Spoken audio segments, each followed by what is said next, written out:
ራስልን ተመልካቾቻችን ይህ አካታይምነት ሳምንታዊ ፕሮግራማችን ነው። አካታይምነት ሳምንታዊ ፕሮግራማችን ሰዴ መልቲ ሚዲያ ከፋና ሚዲያ ኮርፖሬሽን ጋር በመተባበር በሻትም ነቅርብላችሁ ሳምንታዊ የቢዝነስ ፕሮግራማችን አሁን ይጀምራል። ዛሬ ደግሞ አንድ ለየት ያለ ወጣት እንግዳ ገብዣለሁ። እንግዳዬ እንደው አንተ ልበልህ ወጣት ስለሆንክ ሚፍታህ ጅብሪል ይባላል። ሚፍታህ እንግዲህ በጣም አንተ የምታወቀው በጣም ወጣት ኢንተርፕረነር ነህና እንደው ከዛፊ ግን ስለ ትምህርቶች ስለ አንዳንድ ባክግራውንድ እንዲሆን እንደ መግቢያ እንዲሆን ንገረን እስቲ። የትምህርት ደረጃ አሁን ያለበት ሁኔታ የትምህርት ደረጃ እናንተ ማወስከን ፈልጋለሁ። ፈርስት ዲግሪ በሲቪል ኢንጂነሪንግ ከሀረማያ ዩኒቨርሲቲ በ2014 እንደ ኢትዮጵያ አቆጣጠር ተመረኩ። ወደ ጅማ ተመልሼ ፕሮጀክት ማኔጅመንት ማስተርስ ተማርኩ። በዛው አመት ላይ ማለት ነው። በዛው እንደተመረኩ መጥቼ ቀጠልኩ። ከዛ በኋላ ወደ ህንድ ሀገር ሄጄ ፒኤችዲ እየተማርኩ ነው። ቀጠለህ ማለት ነው? እሺ 2023 እንደ አውሮፓውያን አቆጣጠር ነው ጨረስኩት ፕሮጀክት ማኔጅመንት በማስተርስ። ከዛ ተወዳድሬ አለፍኩና እንደ ሀገር ሄጄ ፒኤችዲ በሶሺዮሎጂ እየተማርኩ ነው። አሁን እጩ ዶክተር ነው እየተማርክ ነው? ሌላስ በተጓዳኝ የማርከው ትምህርት አለ ከዛ ጋር?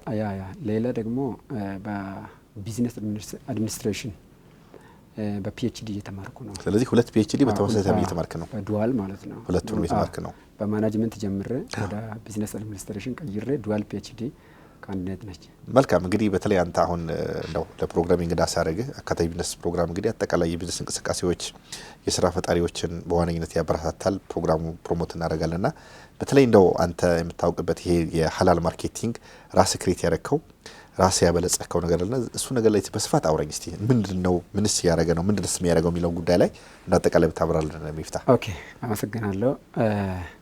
2014 እንደተመረኩ ትምህርት ቤት ከፈትኩ። እቅራ አካዳሚ የሚባል ትምህርት ቤት ከኬጂ እስከ 5ኛ ክፍል ጀመርኩ። አሁን ትምህርት ቤቱ በጣም አሪፍ ነው። ወደ 1000 የሚጠጋ ተማሪ ነው ያለው። ብዙ ሰራተኞችን ቀጥሮ እያሰራ ነው ያለው። ከዛ በመቀጠል በ2015 ግራንድ ቫሊ ኮሌጅ የሚባል ኮሌጅ የጤናና የቢዝነስ ኮሌጅ ከፈትን። አሁን ኮሌጁ በጣም አሪፍ ከሚባሉ ኮሌጆች አንዱ ነው። በተለይ በጤና ዘርፍ ጅማ ላይ ነው። ጅማ ላይ መልካም። በጤና ዘርፍ በፋርማሲና በነርሲንግ እንዲሁም ደግሞ በላቦራቶሪ የታወቀ ኮሌጅ ነው። ሲኦሲ በማሳለፍም አንደኛ የወጣ ኮሌጅ ነው። እንደ ምዕራብ እንደ ጅማና ከዛ አካባቢ ካሉ ማለት ነው። በመቀጠል 2016 ሆስፒታል ግራንድ ቫሊ ሆስፒታል የሚባል ሆስፒታል ጀመርን፣ ጨረስን አልሐምዱሊላህ። 2017 ደግሞ ግራንድ ብር የሚባል ኒው እንደ ፋይናንሻል ኢንስቲትዩሽን ነው። በትድናት ፋይናንሻል ኢንስቲትዩሽን አይደለም፣ ሞዴል ነው። ሞዴሉን ተጠቅመን ግራንድ ብር የሚባል ድርጅት ፈጠርን። የኢስላሚክ ባንኪንግ ሞዴል ኢንተግሬት አድርገን ከዲጂታል ማርኬቲንግ እንዲሁም ደግሞ ከኔትወርክ ማርኬቲንግና ከኢኮሜርስ ጋር አቀላቅለን ኢንተግሬት አድርገን ኒው ካምፓኒ ፈጠርን። እሱም ግራንድ ብር ነው የሚባለው። ያ ግራንድ ብር እንግዲህ ግራንድ ብር ሐላል ቢዝነስና ግራንድ ብር ሐላል ማርኬት አለው። ሐላል ቢዝነሱ ልክ እንደ ኢስላሚክ ባንኪንግ ነው የሚሰራ። ነገር ግን መኒ ትራንዛክት አያደርግም። ሙሉ በሙሉ ኢስላሚክ ባንኪንግ የሚሰሩ ነገሮችን መስራት ይችላል። እንግዲህ እንደሚታወቀው ኢስላሚክ ባንኪንግ ከእስልምና ነው ከስተማይዝ የተደረገው ከኢስላሚክ ኢኮኖሚክስ ወይ ደግሞ ከኢስላሚክ ኮመርሻል ነው የተወሰደው። እኛም ከዛው ከስተማይዝ አድርገን ሙዳረባ፣ ሙሻረካ፣ ሙራባ እስከ 14 ፓኬጆችን እንሰራለን። ለጊዜው ግን ሙዳረባ ነው እየሰራን ያለ ነው። በሜዲካል ኢኩፕመንትና ሜዲሲንን ኢምፖርት እናደርጋለን ከውጭ። እንዲሁም ደግሞ ከአዲስ አበባም ከዚሁም ገዝተን ዲስትሪቡት እናደርጋለን። ሆልሴልና ኢምፖርት ማለት ነው በሙዳረባ። ይሄ እንግዲህ በማኑዋል ነው ስንሰራ የነበረው ለአንድ አመት እንደዛ አካባቢ ነው መሰለኝ። አሁን ወደ ዲጂታል እያመጣን ያለ ነው። ይሄኛው ራሱ ሐላል ቢዝነስ የሚባለው ራሱ ማለት ነው። ሰዎች ባሉበት ሆነው ይገዛሉ፣ ይሸጣሉ እዛ ላይ ማለት ነው። ሌላ ግራንድ ብር ሐላል ማርኬት ይባላል። ግራንድ ብር ሐላል ማርኬት እሱ ኮምፕሊትሊ ኢኮመርስ ነው። ይሄ ኢኮመርሱ ለየት የሚያደርገው አንደኛ ሀላል ነው። ሀላል ኢኮመርስ ሌላ ቅድም እንዳልከው ኢንተግሬትድ የተደረገ ነው ከኢስላሚክ ባንኪንግ ጋር እንዲሁም ደግሞ ከዲጂታል ማርኬቲንግ ጋር ከኔትወርክ ማርኬቲንግ ጋር ከእንደዛ አይነት ነገር ነው ኢንተግሬትድ አድርገን ይህንን የፈጠር ነው። እንግዲህ ባጭሩ ኢኮመርስ ነው ማለት እንችላለን። ግራንድ ብር ሀላል ማርኬቱን ግራንድ ብር ሀላል ቢዝነሱ ኢስላሚክ ቢዝነስ ነው። ይሄኛው ደግሞ ኢስላሚክ ማርኬት ነው። ማርኬትና ቢዝነስ ይለያያል። ማርኬት ስልክ እንግዲህ ሰዎች የሚሸጡበትና የሚገዙበት ቦታ ማለት ነው። እውነት ነው። አዎ አሁን ግራንድ ብር ሀላል ማርኬት ስንል ማንኛውም ሰው በእኛ አፕሊኬሽን ላይ ይገዛል፣ ይሸጣል፣ እንዲሁም ደግሞ ሰርች ያደርጋል፣ ስለ ገበያ ያያል። የፈለገውን ነገር እዛ ላይ ሰርች አድርጎ ማየት ይችላል፣ መግዛት ይችላል፣ መሸጥ ይችላል። ይሁን እንግዲህ መልካም ጥሩ ነው። በተለይ እድሜ እንግዲህ 2014 ማለት የዛሬ 4 ዓመት ተመረቀ። ትምህርትን በዛው ቀጥለ ፕሮጀክት ማኔጅመንት ተምረ በመጀመሪያ አንደርግራጁዌት ሲቪል ተምረ ከዛ በኋላ እዚህ በግራንድ ስሞች ግራንድ ሆስፒታል፣ ግራንድ ኮሌጅ፣ ኢቅራም አካዳሚ አቋቁመ እንደዚህም ይሄ ግራንድ ሀላል ፋይናንሲንግ ሳይሆን መገበያ ማርኬቲንግ ቦታ ልክ ምናልባት ሞዴሉ የአሊባባ ሊሆን ይችላልና በዛ ልክ እንደው ወደዚህ ነገር መግባት እንደው ከምን አንጻር ነው? በተለይ አሁን በዋነኝነት ይህን ፕሮግራም ስናስብ የምናየው ነገር ምንድነው? ፕሮግራማችን በዋነኝነት የሚያተኩረው አማራጭና አካታች በሆኑ የፋይናንስ አገልግሎቶችና ሰርቪሶች ላይ ነውና ከዛ አንጻር በተለይ ኢኮሜርስ ስናየው አገራችን ላይ ብዙም እንደዚህ ፈንክሽናል ሆኖ የምናየው ነገር የለም። አንድ ሁለተኛ ነገር ያው ባክግራውንድ የቴክኖሎጂ ሰው ስለሆንክ ሲቪል ስለሆንክ ለቴክኖሎጂ በጣም ቅርብ ነህ ብዬ አስባለሁና ይሄን ቴክኖሎጂ ስታበለጸጉት እንደው ብዙ ጊዜ አሁን ለምሳሌ ባንኮችም ይሁን ፋይናንሻል ተቋማት ብዙ ጊዜ የሚጠቀሟቸው ይሄ የሶፍትዌር ነገሮች በጣም ኮስቲ ናቸው። ምናልባትም የባንኩ ትልቁ ወጪው ከሚከራየው ህንጻ ከሚከፍለው ደሞዝ በላይ ወደ ብዙ የፋይናንሻል ተቋማት የሚሄደው ነገር ካየህ ወደዚህ በየአመቱ የሚከፍሏቸው ለሶፍትዌሮች የሚጠቀሙበት ነገር ነው። ቴክኖሎጂ ይታወቃልና እንደው በሀገር ውስጥ አበልጽጋችሁ ይሄን ቴክኖሎጂ እንደሚታወቀው እንግዲህ ኢትዮጵያን ዲጂታል ከማድረግ አንጻር 2030 የሚለው የጠቅላይ ሚኒስትሩ አንዱ ኢኒሼቲቭ ነውና ምናልባት ጠቅላይ ሚኒስትሩ በእርግጥ ለቴክኖሎጂ ሰው መሆናቸው ኢትዮጵያን በጣም ዲጂታላይዝ ማድረግ ላይ በጣም ራፒድ ነው የሚሄደው። ምናልባት ኤምፒኤስን ማሳት እንችላለን። ኬንያ ላይ በጣም ትልቅ ባንክ ነው። በቃ ቴሌኮም ባንክ ሆኖ ነው ይሰራ ያለውና ኢትዮጵያ ላይ ግን በተለይ ቴሌብርና መሰል ነገሮች ከመጡ በኋላ የዚህ ዲጂታል ኤራ በጣም እየተፋጠነ ነው ያለው። ከዚህ አንጻር ግን እናንተ ሚፍታህ ሀገር ውስጥ አበልጽጋችሁ ይሄን ነገር ማምጣት ላይ ምን አነሳሳችሁ? እንደ ዋናነት እንግዲህ እኛ አላማ አለን። የኛ አላማ ሚሊዮኖችን ሚሊዮነር የማድረግ አላማ አለን። ይሄ ማለት የኛን ህዝብ ከደህንነት ከስደት እንዲሁም ደግሞ ከኋላ ቀርነት ለማስወጣት ፍላጎት አለኝ። ለዛ ነው ከትምህርት ቤት የጀመርኩት። ከኬጂ ጀመረን እስከ 8ኛ ክፍል ትምህርት ቤቱ እየሰራ ነው። ስለዚህ በህፃንነታቸው ተማሪዎቻችንን ባለራዕይ እንዲሆኑ እያደረገን ነው የምናሳድጋቸው። ከዛ ኮሌጅም እንደዛው እዛ ኮሌጅ ውስጥም ኮሌጁ የጤና ይሁን እንጂ እዛ ውስጥ ኢንተርፕረነርሺፕ የተለያዩ ነገሮችን ስልጠና ለራስም ሌሎችም ይሰጣሉ። ሰዎች እንግዲህ እንደ ራዕያቸው ነው የሚሆኑት፣ ራዕያቸውን ይመስላሉ። እንግዲህ እንደምታወቀው ሰርቪስ ነው እንጂ ትምህርት ቤትም ሆነ ኮሌጅም ሰርቪስ የታወቀ ሰርቪስ ወይ ደግሞ ማኑዋል ነው። ከዛ ሆስፒታሉም ፈጠረን። ከዛ በኋላ ምንድነው ያሰብኩት ይህንን አላማ ለማሳካት ወደ ቴክኖሎጂ መግባት ግዴታ ነው። ይሄ ትልቅ ኮምፒቲሽን ነው። ይሄ አላማ በጣም ትልቅ ኮምፒቲሽን ነው።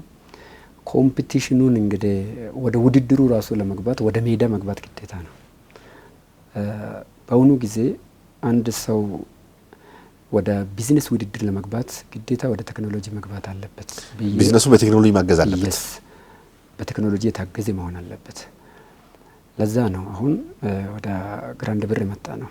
ግራንድ ብሩ አንደኛ ቀለል ያለ ነው። ባንክ አሁን እንዳልከው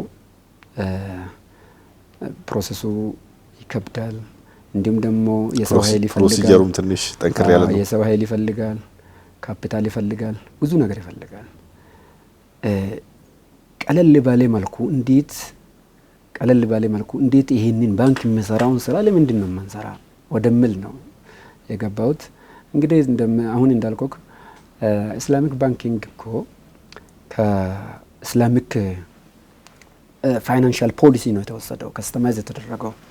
እኔም ከዛው ከስተማይዝ አድርጌ እንዴት ቀለል ባለ መልኩ በቴክኖሎጂ ታግዤ ቀለል ባለ ቴክኖሎጂ እንዴት እንሰራለን ወደምል ገባንና እየሰራን ያለ ነው።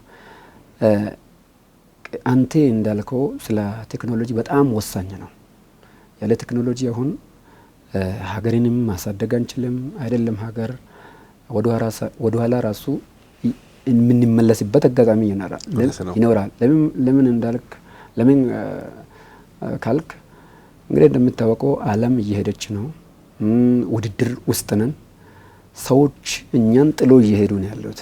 ስለዚህ እኛም ከነሱ ጋር እኩል መሄድ ባንችል እንኳን ከነሱ ጋር ኮቴያቸውን ተከትለን መሄድ ግዴታ ነው። በተለይ በቴክኖሎጂ ዘርፍ አሁን ቻይና እና ኢንዲያ እና አሜሪካን ብትወስድ በቴክኖሎጂ ነው እኮ አሁን ጂዲፒያቸው በጣም እየጨመረ ያለው በዛ ነው። አሁን እኔ ህንድ ነው የነበርኩት። ህንድን እንግዲህ አንዳንድ ነገር ሲመለከትና ስጠይቃቸው እንዲሁም ደግሞ ዩኒቨርሲቲ ውስጥ ብዙ ምሁራኖች አሉ፣ ብዙ ሳይንቲስቶች አሉ። ከነሱ ጋር የማውራት በነሱ የመማር እድል አግኝቻለሁ። ፎከሳቸው ህንድን እንዴት እናሳድጋታለን፣ ህንድን እንዴት ከቻይና ጃፓንን ቀድማለች፣ ከቻይና ከጀርመን ቀድሜን ሁለተኛ ላይ እንገባለን የሚል ሀሳብ አላቸው። ይህንን እንግዲህ በቴክኖሎጂ ነው እያረጋገጡ ያለሁት። አሁን 2024 እና 25 እንደ አውሮፓውያን አቆጣጠር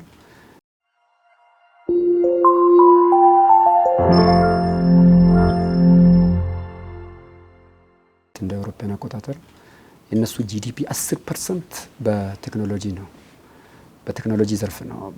እንደ ወርልድ በአይቲ እና በአይቲ ሰርቪስ እና በአውትሶርሲንግ ሊደር ናቸው። ኢንዲያኖች የሰው የእነሱ ብዛት በጣም ብዙ ናቸው። እንግዲህ ሰው ሲበዛ ሪሶርስ ይፈልጋል። ያ ሪሶርስ ደግሞ የማያልቅ ሪሶርስ መሆን አለበት። የማያልቁ ሪሶርሶች ብዙ ጊዜ እኛ ሀገር ያሉት ሪሶርሶች ናቹራል ሪሶርስ ናቸው። ናቹራል ሪሶርስ ሊሚቴሽን አለው፣ ያልቃል። አሁን እንደ ሚኒራል ስትወስድ የተለያዩ ነገሮች እያለቁ ነው ያሉት። ግን ቴክኖሎጂ ወደ ቴክኖሎጂ እየመጣን በሄደን ቁጥር ራሳችንን ትራንስፎርም እናደርጋለን። አሁን ኢንዲያኖች ምን ያደርጋሉ መሰለ? ወደ ቴክኖሎጂ ነው ፎከሳቸው። የነሱ ጂዲፒ በ2024 እና 25 ውስጥ እስከ 280 ቢሊዮን ዶላር ከዚህ ነው ያገኙት። እንግዲህ ቴክኖሎጂ ነው። የኢትዮጵያን እጥፍ ማለት ነው ከቴክኖሎጂ። ይሄ ብቻ ሳይሆን በ2000 እስከ 2030 ውስጥ ጂዲፒያቸውን ወደ 350 ቢሊዮን ወደዛ የማሳደግ ፍላጎት አላቸው። በዛም በደንብ እየሰሩ ነው ያሉት። ቻይኖቹንም ብትወስድ አሁን አሜሪካን ብትወስድ አሜሪካ በጣም ትኩረት ሰጥታ እየሰራች ነው ያለችው በቴክኖሎጂ ላይ። አሁን የአሜሪካ ጂዲፒ ያምናውን ብትወስድ ወደ 30 ቢሊዮን ዶላር። ከነኚህ እንግዲህ ኢኮሜርስ ብቻ 4% የነሱ የ4% ከኢኮሜርስ ብቻ ነው ያገኙት ወደ 1.3 ቢሊዮን ዶላር ማለት ነው። ስለዚህ እኛ ሳንወድ ወደ ቴክኖሎጂ መግባት ግዴታችን ነው። እንደ ሀገርም እንደ ግልም እንደ ተቋማትም ወደ ቴክኖሎጂ ካልገባን የኛን ሕዝብ ኑሮ መቀየር አንችልም፣ ስደትንም ማቅረፍ አንችልም። አሁን ኢትዮጵያ ዲጂታል አሁን እንደኔ ማለት ነው ከሚደግፋቸው ዋነኛው እሱ ነው፣ ኢትዮጵያ ዲጂታል ማለት ነው። ለምን የኛ ጂዲፒ በምን ላይ የተመረከዘ ነው? በአግሪካልቸር ላይ ነው። እንግዲህ እንደምታውቀው በኮፊ በኦይል ሲድ እና ዘይት ምንድናቸው ሰሊጥ በዛ አይነት ነገር ነው። ሌላም እንደ ሚኒራል ነው። ሚኒራል ናቹራል ሪሶርስ አሁን እንዳልከው እያለቀ ነው የሚሄደው። እውነት ነው። አሁንም እያለቁ ነው ያሉት፣ እያለቀ ይሄዳል። ኮፊም ብቻ ሳይሆን ሌሎችም አግሪ የሆኑ ነገሮች እንግዲህ በክላይሜት ቼንጅ ላይ ዲፔንድ ሆኖ ነው። አሁን ክላይሜት በተቀየረ ቁጥር ምርቱም ውጤታማነቱ እየወረደ ይሄዳል። አንዳንዴ ረሃብም ርዛትም ሊመጣ ይችላል። ብዙ ነገሮች አሉ። አንዳንዴ ድርቅ ይመጣል። ድርቅ ሲመጣ ለብዙ ነገር ያጋልጠናል። ስለዚህ የኢትዮጵያ ዕጣ ፈንታ በቴክኖሎጂ ላይ ነው ያለው። ቴክኖሎጂ ኤክስፖርት አድርገን ለምን መሰለህ አሁን እንዲሁም ሴሌክትድ ኤሪያ ናቸው። ቡና አሁን ሴሌክትድ ኤሪያ፣ ስንዴ ሴሌክትድ ኤሪያ፣ ሰሊጥ ሴሌክትድ ኤሪያ፣ ሚኒራልን ብትወስድ ሴሌክትድ ኤሪያ ነው። ገብቶሃል አይደል? ስለዚህ የኛ ኑሮና የኛ ጂዲፒ ወይ የኛ ገቢ በዚህ ላይ ዲፔንድ መሆን የለበትም። ከዚህ ማላቀቅ አለብን ብዬ እሱ ምናልባት እንደ ተጨማሪ ይዘን በዋነኝነት ግን ቴክኖሎጂውን በደንብ መስራት አለብን። እነሱን እንደ ተጨማሪ ይዘን በእነሱ ላይ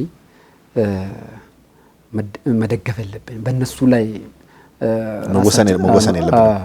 ወደ ቴክኖሎጂ መምጣት ግዴታ ነው። አሁን በተለይ በ2028 እንደቅዱ ከሆነ አንዳንድ መረጃ እንዳገኘሁት 1.3 ትሪሊየን ወይ ደግሞ በኢትዮጵያ ብር ማለት ነው ትሪሊየን ብር ጂዲፒ ከዚህ እናገኛለን የሚል ነው። ይሄ ማለት ወደ 10 ቢሊዮን ዶላር ከቴክኖሎጂ እናገኛለን የሚል ነው። ኢትዮጵያ የያዘችው የመንግስትን ገቢ ወደ 57 ቢሊዮን ሪቪኒው ከዚህ እናገኛለን የሚል ሀሳብ ነው ያለው ለመንግስት ማለት ነው። ይሄ በጣም አሪፍ ነው፣ የሚበረታታ ነው። ከዛ የበለጠ መሆን አለበት ባይ ነኝ። አሁን አሜሪካ አሁን እንዳልከው 1.3 ትሪሊየን ዶላር ከኢኮሜርስ ብቻ ነው ያገኘችው። ሌሎች ቴክኖሎጂዎች ሲቀሩ ከኢኮሜርስ ብቻ ኢኮሜርስ አንዱ የቴክኖሎጂ ዘርፍ ነው። ኢኮሜርስ ማለት ኦንላይን ግብይት ነው። እንደ አማዞን ለምሳሌ አማዞን ትልቁ ካምፓኒ የአሜሪካ ነው። ከአማዞን ውጭ ብዙ የኢኮሜርስ ድርጅቶች አሉ። እኛም እንግዲህ እንደ ግልም እንደ ካምፓኒያችንም እነሱን ነው እየተከተልን ያለ ነው።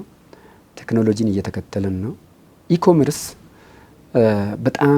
በጣም ከቴክኖሎጂ በጣም አዋጭና በጣም ወሳኝ እንዲሁም ደግሞ በጣም አስፈላጊ የሆነ ድርጅት ነው። ይሄ ማለት ሰዎች በኦንላይን ይገዛሉ፣ በኦንላይን ይሸጣሉ፣ ብዙ ነገሮችን ያቀርፋል። አንደኛ የቤት ኪራይን ያቀርፋል። ሁለተኛ ብዙ ምርቶችን ያከማቻል፣ እዛ ላይ ያሳያል። ሶስተኛ ያለምንም ትራንስፖርቴሽን ወይ ደግሞ ያለምንም ልፋት ታይምን ቆጥበው ገንዘብን ቆጥበው እዛ ላይ ትገዛለህ፣ ትሸጣለህ። ሌላ ማርኬት ኮምፕሌክስ ፕራይስን ራሱ ምን ያደርጋል? ያሻሽላል ብዬ ተስፋ አደርጋለሁ። ለምን መሰለ?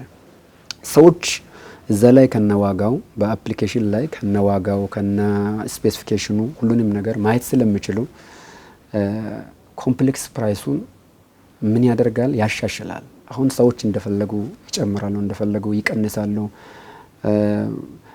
በቂ ኢንፎርሜሽን ያላገኙ ዜጎች ደግሞ በዚህ መሀል ይጎዳሉ።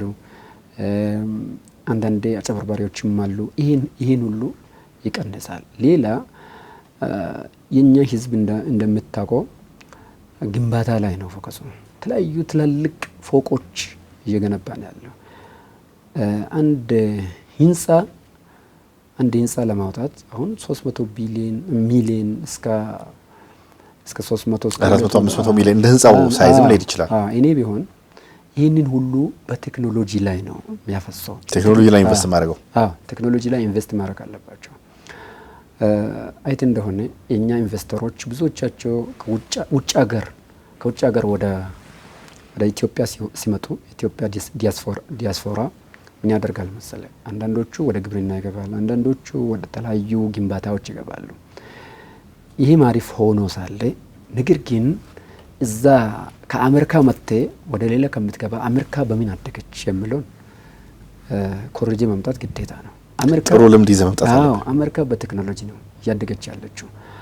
ስለዚህ እኛም እንዴት ኢንቨስት አድርገን በቴክኖሎጂ ላይ በአርቲፊሻል ኢንተለጀንስ ላይ እንዲሁም ደግሞ በአይቲ አሁን እንግዲህ ዓለም ጄኔቲክስን ኢዲት ማድረግ ጀምራለች። ሮቦቲክስ፣ ሳይበር ሴኩሪቲ ላይ ነው ኢንቨስት እያደረገች ያለችው።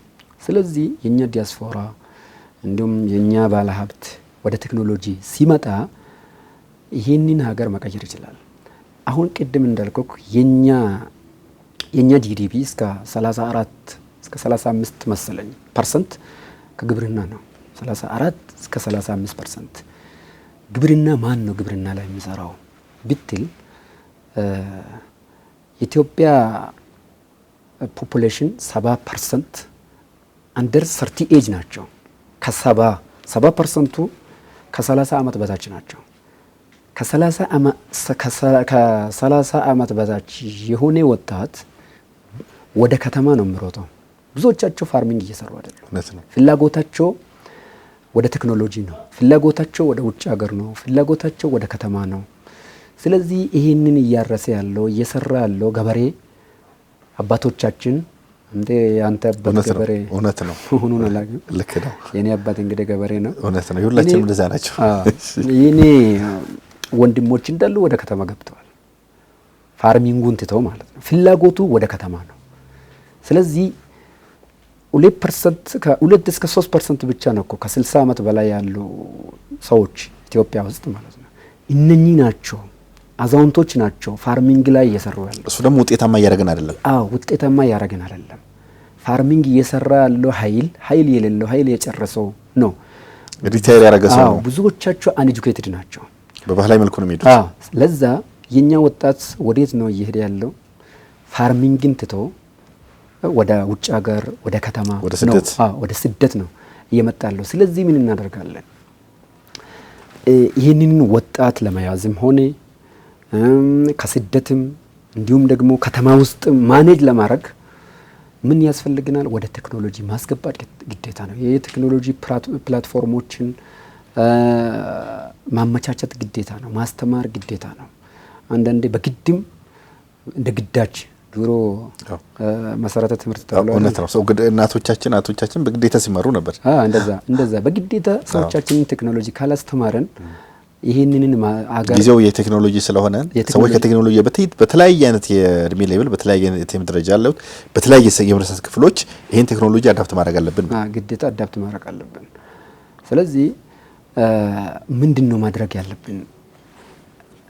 ወደ ቴክኖሎጂ ነው ፎከሳችን ማድረግ ያለብን። እንደኔ የኢትዮጵያን ኢኮኖሚክ ፖሊሲ ራሱ የኛ ሪቪኒው እና የኛ ኤክስፔንዲቸር ወደዛ ፎከስ ባረግ ባይነኝ። ለምን መሰለ? ስታጠና አሁን ተመልሰ ወደ ገጠር ስትመለስ በአእምሮ ራሱ ስትመለስ የኛ ህዝብ ማን ነው ፋርሚንግ ላይ ያለው? ፍላጎቱስ እየቀነሰ ነው ያለው። አባቶቻችን ናቸው፣ እናቶቻችን ናቸው። ብዙዎቻቸው ከ40 ዓመት ከ50 ዓመት በላይ ናቸው። ከዛም በላይ ብዙዎቻቸውም አንኤጁኬትድ ናቸው። የመቀበል አቅማቸውም እየወረደ ነው። አሁን መንግስት የተለያየ ነገሮችን ሲያመጣ አይቀበሉም።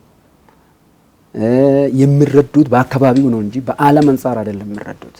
ዓለም እንዴት እያደረገች ነው ያለችው በሚል ስለማይረዱ አስቸጋሪ እየሆነ ይመጣል። ሌላ ምን ያለ መሰለ? የኛ ሪሶርስ ናቹራል ሪሶርስ ስልክ የመሬት ጤፍን እንዲሁም ደግሞ የተለያዩ ነገሮችና የኛ ምርት ስንዴ ብዙ ማዳበሪያ እየፈለገን መጥቷል። ብዙ ማዳበሪያ ብዙ የተለያየ ግብአቶችን ይፈልጋል። ምን ያደርጓል? ካፓቢሊቲ ወይ ደግሞ ፖቴንሻሉ እየቀነሰ ነው ማለት ነው። የመሬታችን ፖቴንሻል እየቀነሰ ነው ያለው። ሌላ ክላይሜት ቼንጁን ብትወስድ። ስለዚህ እንደኔ ባጭሩ የኢትዮጵያ ዕጣ ፈንታ ከግብርና ወደ ቴክኖሎጂ መሸጋገር አለበት። ለምን? የመሬቱ ካፓሲቲ እየወረደ ነው የመጣ ያለው። የወጣቱ ምርትና ምርታማነት በጣም ይቀንሳል። ወጣቱ ወደ ከተማ እየሸሸ ነው፣ ወደ ስደት እየሸሸ ነው። የተማሪ ኃይል ደግሞ ከገጠር ወይ ደግሞ ከፋርሚንግ ወዴት ነው እየመጣ ያለው? ወደ ከተማ። ወደ አንተ ተምረሃል ጨርሰሃል፣ ወደ ከተማ ነው የሰው ፍላጎት። ስለዚህ መፍትሄው ምንድነው ነው? መፍትሄው ቴክኖሎጂና እሱ ብቻ ነው። ወደኛ ስንመጣ ኢኮመርስ ግራንድ ብር ኢኮመርስ ነው። ሀላል ማርኬት ስንል እዛ ላይ ምን አለ? ሰዎች ነጋዴዎች ማንም ይሁን ማን ፕሮዳክቱንና ሰርቪሱን እዛ ላይ ይጭናል። ከኛ ጋር አግሪመንት ፈጥሮ ማለት ነው። እዛ ላይ ይጭናል። ሌሎቹ ደግሞ እዛ ላይ ይገዛሉ። ከነ ፕራይሱ ከነ ስፔሲፊኬሽኑ ታማኝነት በተሟላ መልኩ እዛ ላይ ግብይት ይካሄዳል ማለት ነው። መልካም ተመልካቾቼ፣ ከወጣት ኢንተርፕረነር ከሚፍታህ ጅብሪል ጋር የነበረኝ ቆይታ በሰዓት ገደብ ምክንያት በዚህ ይቋጫል። ሳምንት የዚህን ሁለተኛ ክፍል ይቀርባለሁ። ከቀሪ የፋና ሚዲያ ኮርፖሬሽን ፕሮግራሞች ጋር መልካም ቆይታ አላለሁኝ።